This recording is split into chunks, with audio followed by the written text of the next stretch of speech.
नमस्कार दोस्तों, स्वागत है आपका मुकुल स्टडी में। दोस्तों, यूपी पीसीएस एग्ज़ाम का ये 1500 महत्वपूर्ण प्रश्नों की श्रृंखला चल रही है।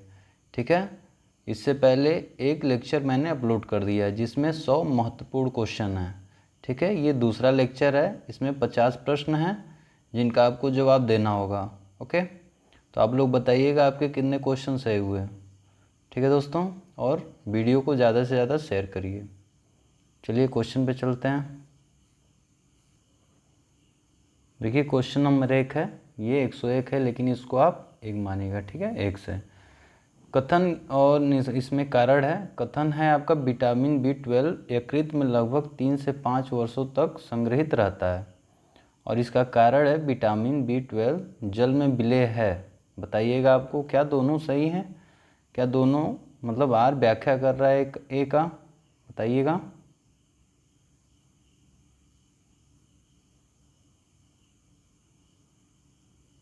देखिए विटामिन B12 यकृत में लगभग 3 से 5 वर्षों तक संग्रहित रहता है, ये तो सही है। दूसरा देखिए विटामिन B12 जल में विलेय है, जल में विलेय, ये भी सही है। ए और आर दोनों सही हैं, लेकिन दोस्तों देखिए ये जो क्या कहते हैं, ए जो है सही स्पष्टीकरण आर का नहीं है, तो ऑप्शन नंबर कौन सा सही हो जाएगा। ए और आर सही है किंतु ए का सही स्पष्टीकरण आर नहीं है, तो ऑप्शन नंबर बी सही हो जाएगा। ओके, देखिए दोस्तों विटामिन B12 शरीर की ऊर्जा को बनाए रखने के लिए एक बेहद ज़रूरी होता है। यह मस्तिष्क के कार्य तांत्रिका और कार्य और दिल का स्वस्थ रखने में महत्वपूर्ण भूमिका निभाता है। ओके, यह यकृत में लगभग 3 से 5 वर्षों तक क्या रहता है, संग्रहित रहता है, और जल में विलय होता है, तो ये दोनों सही हो गया। ठीक है, आगे चलिए।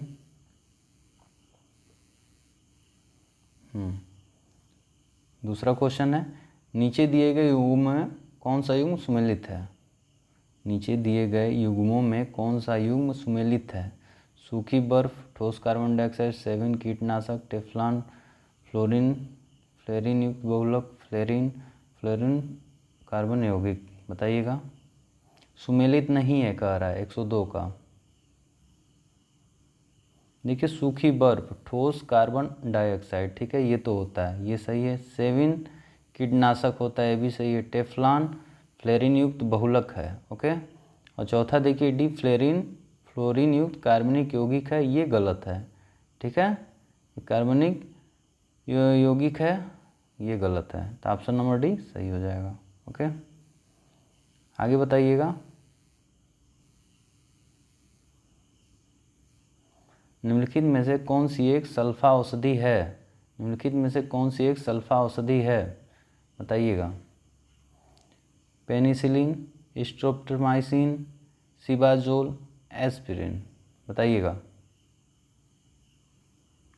देखिए सल्फा औषधि है ना, सिबाजोल, क्या होगा, सिबाजोल, ये क्या है, ये एक सल्फा औषधि है। ओके, अगला बताइए, चाय की पत्तियों में विद्यमान सर्वाधिक महत्व का उत्तेजक कैफीन,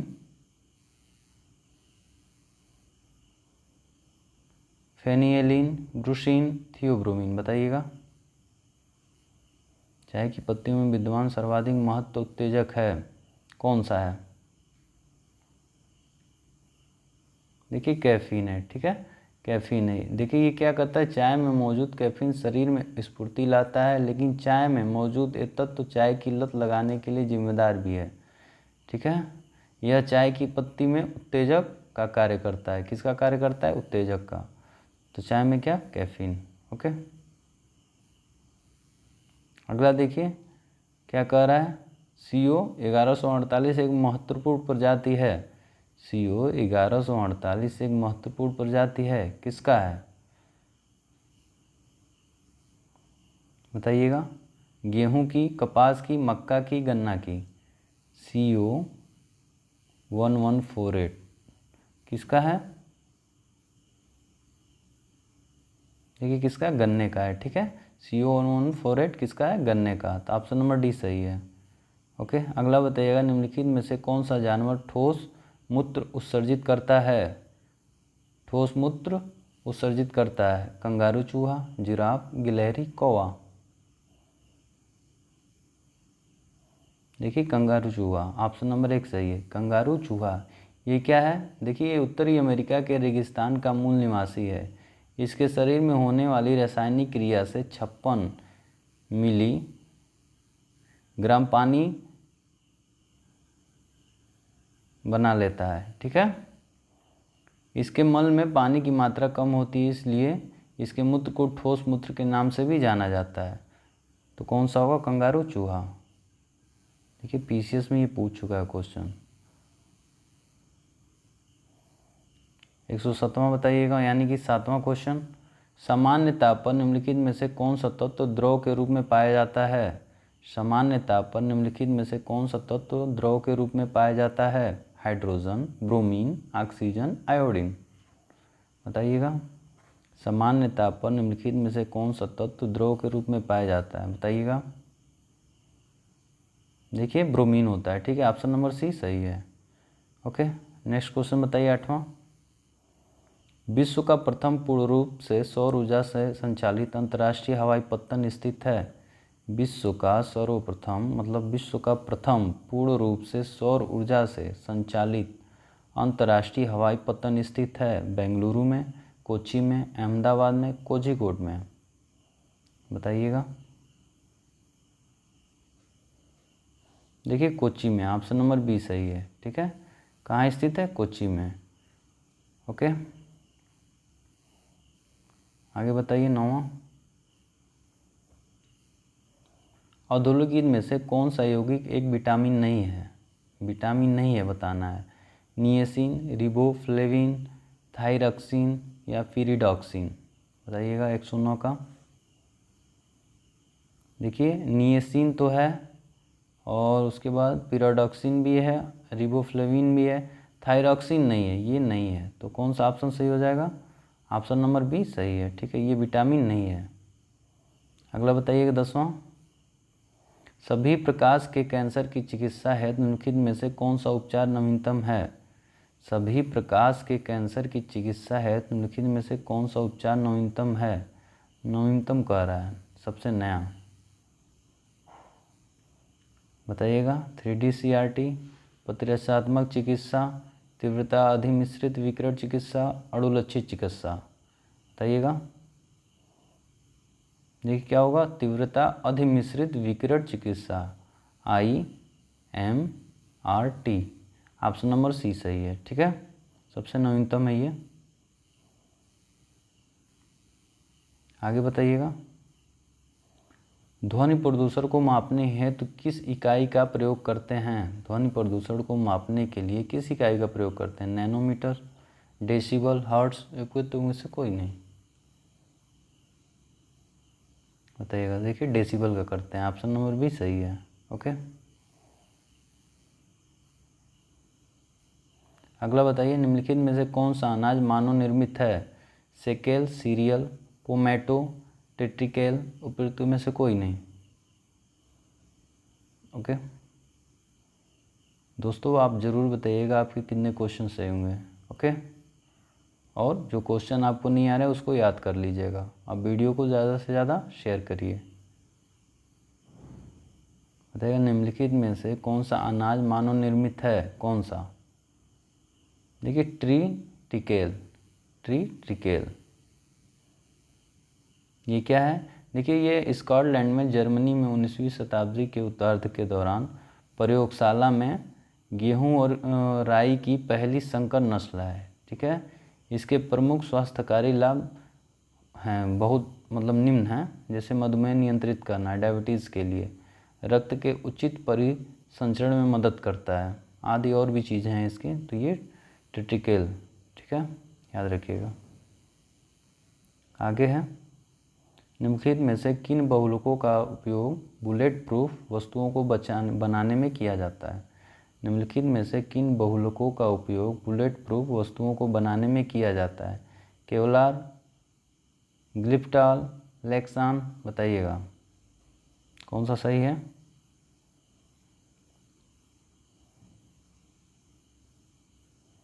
देखिए केवलार और लेक्सान। ऑप्शन नंबर 1 और 3, यानी कि सी सही है। आगे बताइएगा। धान के खेतों से उत्पन्न होने वाली गैस जो कि भूमंडलीय तापक्रम वृद्धि से संबंध है वह है chlorine, carbon dioxide, methane, hydrogen sulphide. 114 है, यानी कि ये 14वां क्वेश्चन है। बताइएगा। देखिए मीथेन निकलता है, धान की खेत से क्या निकलता है? मीथेन। आगे बताइएगा। क्योटो प्रोटोकॉल संबंधित है, बहुत इंपॉर्टेंट है। क्योटो प्रोटोकॉल वायु प्रदूषण से, जलवायु परिवर्तन से, ओजोन क्षरण से, आर्द्र भूमि संरक्षण से। बताइएगा क्योटो प्रोटोकॉल किससे संबंधित है? देखिए ये जलवायु परिवर्तन से, ऑप्शन नंबर 20 सही है। देखिए क्योटो प्रोटोकॉल इसका मतलब सम्मेलन हुआ था 1997 में। ओके, क्योटो कहाँ का शहर है? ये जापान का एक शहर है। तो जलवायु परिवर्तन से याद रखिए क्योटो प्रोटोकॉल। आगे बताइए। 16वां आपको सुमेलित करना है। बताइएगा। मुल्ला दाऊद, चंदायन, दामोदर कवि, आशिका, सोमनाथ पद्मावत कथा, अमीर खुसरो, राग विबोध। बताइएगा।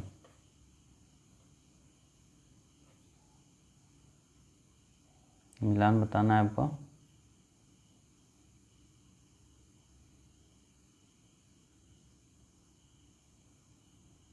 देखिए मुल्ला दाऊद तो चंदायन से है, ठीक है। दामोदर कवि किसका होगा? पद्मावत कथा से। सोमनाथ किसका होगा? राग विबोध से। अमीर खुसरो आशिका से, ठीक है, आशिका से। कौन सा कूट सही हो जाएगा? मुल्ला दाऊद चंदायन से था, दामोदर कवि पद्मावती कथा से था, सोमनाथ राग विबोध से था, अमीर खुसरो आशिका से था। तो ऑप्शन नंबर कौन सा हो जाएगा? 1 3 4 2। ऑप्शन नंबर 20 सही है, ठीक है। 1 3 4 2। पीछे जाके आप देख लीजिएगा। 17वां क्वेश्चन बताइए। निम्नलिखित राजाओं में से किसने अकबर के पूर्व तानसेन को संरक्षण दिया? इनमें से कौन सा ऐसा राजा है जो अकबर से पहले तानसेन को संरक्षण दिया था? भाटा का राजा रामचंद्र सिंह, मालवा का राजा राज बहादुर, मेवाड़ का उदय सिंह, गुजरात का मुजफ्फर शाह। बताइएगा 17वां का। देखिए भाटा का राजा रामचंद्र सिंह ने, ऑप्शन नंबर 1 सही है, ठीक है। 117 का 1 सही है। आगे बताइए। सुमेल करना है। राजवंश है और राजधानी है, ठीक है। पल्लव, वारलंग, पांड्य, कांची, यादव, मदुरा, काकती, देवगिरी। बताइएगा कौन सा सही है, मिलान करना है। देखिए पल्लव थे ये कांची के थे, ठीक है। पांड्य कहाँ के थे? ये मदुरा के थे। पांड्य कहाँ थे? मदुरा के। ये तमिल क्षेत्र में पड़ता है। फिर यादव कहाँ के थे? देवगिरी के। और काकती कहाँ के होंगे? वारंगल, ठीक है। 1 का क्या होगा? 2, बी का 3, सी का 4, काकती 1, यानी कि कौन सा सही हो जाएगा? 2 3 4 1, ठीक है। 2 3 4 1, ओके। ऑप्शन नंबर 20 सही है। आगे बताइए। कथन और कारण है। कवक मूल संगुणन परजीविता का एक उदाहरण है। कवक मूल संगुणन परजीविता का एक उदाहरण है। कारण है इसका, यह एक पौधे की जड़ और एक कवक के बीच एक प्रकार का संगुणक है, संगुणन है। बताइएगा क्या होगा इसका?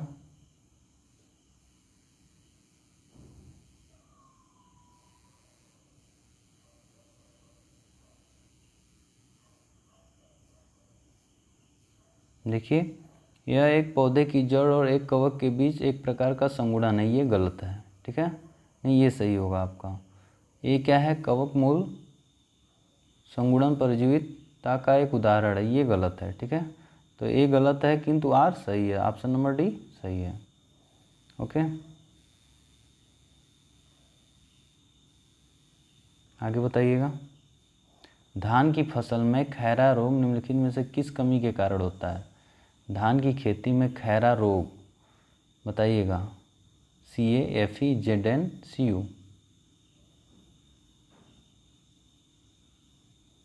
कैल्शियम, जिंक, आयरन और कॉपर। देखिए जिंक के नाते, ठीक है। ZN, ऑप्शन नंबर 20 सही है, खैरा रोग।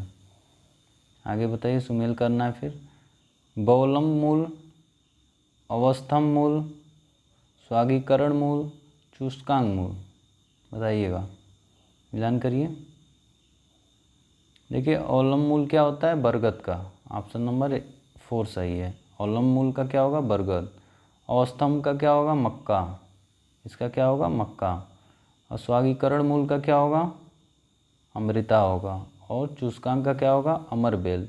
तो कौन सा सही हो रहा है, पहले का 4, दूसरे का आपका क्या हो रहा है, अवस्थम मूल का 3, उसके बाद स्वागीकरण मूल का 2, चुष्कांग का क्या हो जा रहा है, अमरबेल।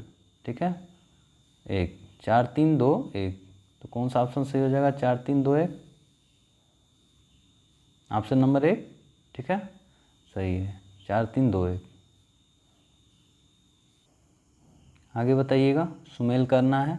एसिटिक अम्ल, सिट्रिक अम्ल, लैक्टिक अम्ल, फार्मिक अम्ल, मिलान करिए, बताइए।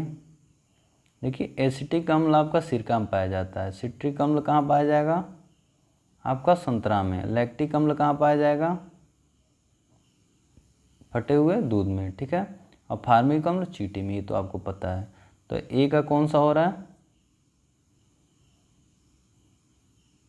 सिरका, मतलब 3। बी का कौन सा है, 4। लैक्टिक अम्ल 2, फार्मिक अम्ल 1, 3 4 2 1। ठीक है, 3 4 2 1। तो ऑप्शन नंबर कौन सा हो जाएगा, सी होगा। ठीक है, 3 4 2 1। ओके, 23वां बताइए। निम्नलिखित में से कौन सा युग्म सही सुमेलित नहीं है, नहीं है कह रहा है, बताइएगा। बारबिट्यूरिक एसिड, क्लोरो रैम्फेनिकॉल, या मॉर्फिन, या क्विनोन यानी कि कुनैन, बताइएगा, सुमेलित नहीं है कह रहा है।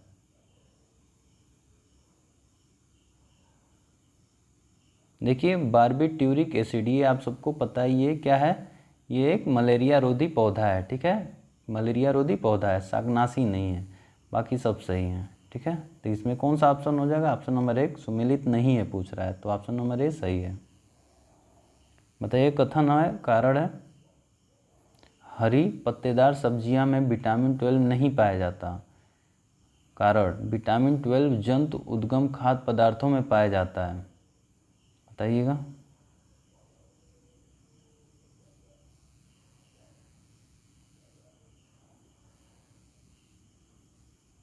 देखिए हरी पत्तेदार सब्जियों में विटामिन 12 नहीं पाया जाती, ये बात तो सही है। अब दूसरा देखिए, कारण क्या है, विटामिन 12 जंतु उद्गम खाद्य पदार्थों में पाया जाता है, ये भी सही है। लेकिन देखिए दोस्तों, ये व्याख्या नहीं कर रहा है, ए और आर दोनों सही है, लेकिन ए सही स्पष्टीकरण नहीं है, किसका, आर का। तो ऑप्शन नंबर बी सही हो जाएगा। ओके, ऑप्शन नंबर बी सही हो जाएगा। देखिए विटामिन B12 में कुछ फैक्ट है, इसमें अखरोट, रागी, अरहर की दाल, मूंगफली, केला, गेहूं का आटा में, मतलब ये B12 पाया जाता है। ओके, ये हरी सब्जियों में नहीं।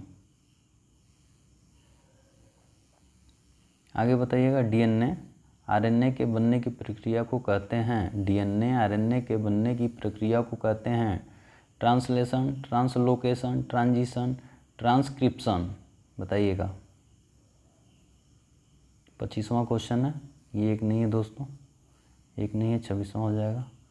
बताइए, डीएनए आरएनए के बनने की प्रक्रिया को कहते हैं, क्या कहेंगे, transcription, transcription, option number D सही है, ट्रांसक्रिप्शन, याद रखिएगा। अगला 26वां बताइएगा, हीमोग्लोबिन के संदर्भ में निम्नलिखित में से सही कथन कौन सा है, यह रक्त में ऑक्सीजन का परिवहन करता है, यह लौह युक्त यौगिक है, यह कुछ रोगों के विरुद्ध प्रतिरक्षा प्रदान करता है, यह रक्त को लाल रंग प्रदान करता है, बताइएगा। 26वां का, हीमोग्लोबिन, यह लौह युक्त यौगिक है, क्या है, यह लौह युक्त यौगिक है, तो ऑप्शन नंबर 2 सही है, 2 सही है। बाकी बताइएगा,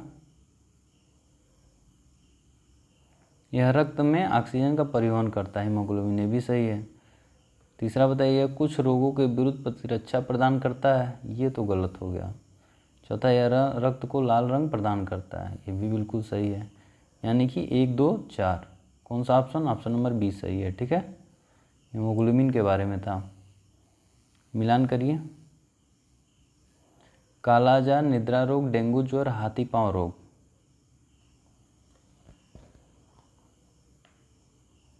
देखिए कालाजार क्या होगा, सैंडी मक्खी, कालाजार सैंडी मक्खी। निद्रा रोग क्या होगा, सीसी मक्खी, निद्रा रोग सीसी मक्खी। डेंगू ज्वर बताइएगा, डेंगू ज्वर किसका होगा, एसिड मच्छर होता है ना, एसिड मच्छर। हाथी पांव रोग क्यूलेक्स मच्छर, क्यूलेक्स मच्छर। तो बताइए ए का कौन सा होगा, 3, बी का 1, डेंगू का वाला 4 और ऑप्शन डी 2। 3 1 4 2, 3 1 4 2, कौन सा ऑप्शन होगा, 3 1 4 2। देखिए ऑप्शन नंबर 1 ही सही है, ठीक है, ऑप्शन नंबर 1 ही सही है। आगे बताइएगा, पौधों को परावैंगनी विकिरण से होने वाली हानि से बचाने वाला वर्णक है, जेंथोफिल, क्लोरोफिल, कैरिटोनाइड, फाइकोशैन। बताइएगा, परावैंगनी विकिरण से होने वाली हानि से बचाने वाला वर्णक क्या होता है, कैरोटीनाइड। ऑप्शन नंबर सी सही है, कैरोटीनाइड, इसको याद रखिएगा। ओके, अब क्लोरोफिल क्या काम करता है, पत्तियों को, पौधों को हरा रखता है। ओके, सुमेल करना बताइएगा। तर्करूप, कुंभीरूप, शकुरूप, कंदिल। कौन सा ऑप्शन सही होगा, बताइएगा।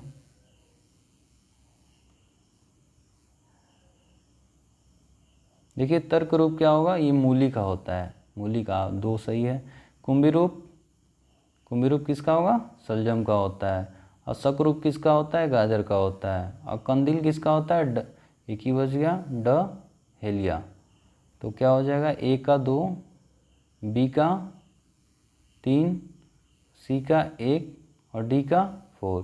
तो कौन सा सही हो जाएगा, 2 3 1 4, ऑप्शन नंबर बी सही है, ठीक है, 2 3 1 4। ओके, तीसरा बताइएगा, उभयचर, मत्स्य, सरीसृप, पक्षी, इनके विकास के कालक्रम को व्यवस्थित कीजिए। उभयचर, मत्स्य, सरीसृप, पक्षी, बताइएगा सबसे पहले कौन आया था। देखिए सबसे पहले क्या आया था, मत्स्य आया था, ठीक है, ऑप्शन नंबर 2 सही है। इसके बाद आपका क्या आया, उभयचर या सरीसृप। देखिए इसके बाद आया था आपका उभयचर आया, ठीक है, उभयचर है। इसके बाद सरीसृप आया, उसके बाद पक्षी आया। तो 2 1 3 4, 2 1 3 4 कौन सा ऑप्शन सही है, देखिए ऑप्शन नंबर सी, 2 1 3 4 है ना, तो ऑप्शन नंबर सी सही है। आगे बताइएगा, भारतीय संविधान के अनुच्छेद 162 के शीर्षक के संबंध में निम्न में से कौन सा सही है। राज्य की कार्यपालिका शक्ति, राज्य के कार्यकाल के लिए शर्तें, राज्यपाल की पदावधि, राज्य की कार्यपालिका शक्ति का विस्तार। बताइएगा कौन सा सही है। देखिए आर्टिकल 162 में राज्य की कार्यपालिका शक्ति का विस्तार है, तो ऑप्शन नंबर डी सही होगा। ओके, अगला क्वेश्चन है, निम्नलिखित में से किस मंदिर को विदर्भ के खजुराहो के रूप में भी जाना जाता है, मार्कंडेश्वर, कैलाश, भीमाशंकर, मनुदेवी। खजुराहो, देखिए मार्कंडेश्वर, मार्कंडेश्वर को क्या कहा जाता है, विदर्भ के खजुराहो के रूप में, ठीक है, ऑप्शन नंबर 1 सही है। सुमेलित करना है, तूफान, हरिकेन, सर्वाधिक प्रभावित देश, बताइएगा।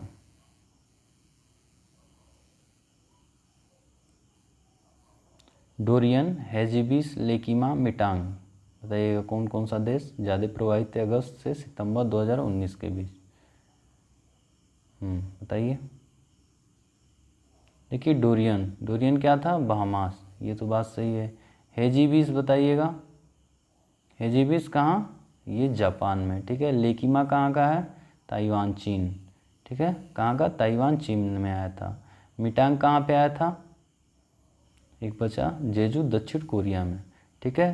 तो याद रखिएगा जो डोरियन था कहाँ पे, डोरियन आपका बहामास में ही। ओके, बहामास कहाँ है, ये जॉर्जिया, जॉर्जिया, कहाँ है? फ्लोरिडा। ठीक है, यूएसए में पड़ता है ना, जॉर्जिया फ्लोरिडा में। ठीक है, हेजीबीस कहाँ आया था? जापान में। लेकिमा कहाँ आया था? चीन में, ताइवान में। मिटाक कहाँ आया था? जेजू दक्षिण कोरिया में।